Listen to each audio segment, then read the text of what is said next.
Hi, I'm Eunice Alconar, and this video is all about the real-life application of mathematics in terms of patterns and numbers in nature and the world.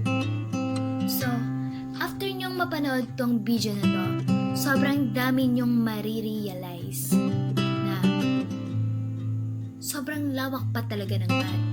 Na from the smallest particle to gigantic, na hindi mo man lang inisip na may connected siya sa math. Tapos, yung mga simpleng bagay, yung mga may mga patterns, minsan nga yung mga bagay na nagagawa mo na hindi ka naman nagsosolve ng problem. Kaya hindi mo iniisip yung math yun. Pero connected pala siya sa math. Kaya kung gusto niyo pang malinawan, kung gusto niyo pang madagdagan yung kaalaman niyo tungkol sa math, panoorin niyo na lang to. Patterns,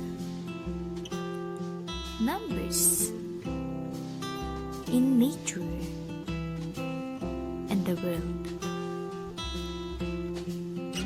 Patterns can be seen in so many objects. Actually, most of the things in our world is composed of patterns. In nature, in human body, in animals' body, in outer space, that we can find out by using mathematics. That's why mathematics is something